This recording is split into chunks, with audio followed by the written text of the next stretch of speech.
The Las Vegas shooting was the deadliest mass shooting in U.S. history. The tragic event occurred on October 1st on the Las Vegas Strip. At least 59 people were killed and over 500 people were injured. The shooter, Stephen Paddock, was a 64-year-old white male. He single-handedly executed the mass shooting by himself. He had 23 guns and thousands of rounds of ammunition in his Las Vegas hotel room. The shooting occurred at the Route 91 Harvest Music Festival, with a crowd of 22,000 with country music singer Jason Aldean. The shooting was not the first massacre to occur at a music festival.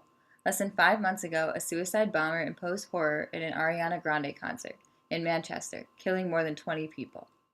Tragedies are more obvious to the public eye because of the media.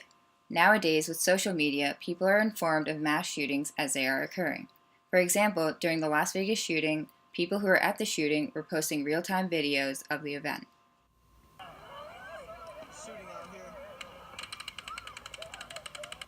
Oh, fine, you're fine. Stay right here. No, wait. He's got to reload. Go. If you're gonna go there now. Go. Run.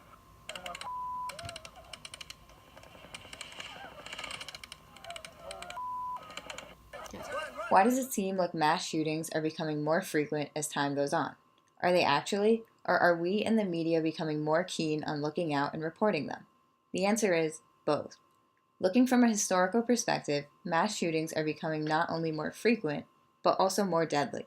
As gun technology advances, guns are becoming more precise and effectively killing more people.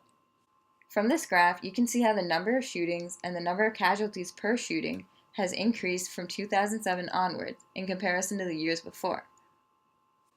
Orlando, Sandy Hook Elementary School, Boston Marathon, Manchester, Las Vegas, San Bernardino, Virginia Tech, Columbine.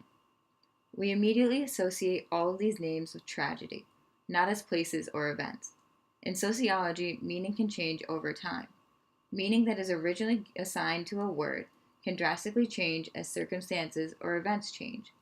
In the case of mass shootings, the meaning of Sandy Hook no longer is a title for an elementary school. It is now associated with the horrific shooting that occurred there. When hearing about mass shootings, one of the first questions that people ask is if it was an act of terrorism. This raises the question, what is terrorism? Terrorism is defined as unlawful acts of violence in pursuit of religious, political, or ideological gains. One of the most well-known examples of terrorism is 9/11. Ever since then, Americans have associated terrorist attacks with people of Middle Eastern descent. In society, there has been an increase in Islamophobia, which is the fear of people who practice Islam. This divides society, as society is comprised of people who share a culture. Islamophobia is most salient in racial profiling that stems from stereotypes. Stereotypes are oversimplified ideas about a group of people. In the case of the Las Vegas shooting, the shooter was a white male. When people first saw the face of Stephen Paddock, they instantly did not think he was a terrorist because he did not fit the stereotype. On the other hand, in the San Bernardino shooting, the shooters were of Middle Eastern descent, and thus the shooting was initially treated as an act of terrorism, before the public even knew the motives behind the attackers. The media kept linking the attackers with ISIS, without any factual evidence. Overall, stereotypes influence people and the way they think. People always wonder why the United States has more mass shootings than any other country in the world. This fact can somewhat be attributed to the gun control laws. The Second Amendment of the Constitution gives Americans the right to bear arms. Many other countries in the world do not allow their citizens to have guns. These countries, consequently, have fewer mass shootings. As seen on the map, the majority of the worst mass shootings in the past 50 years have occurred in America, where owning a gun is legal.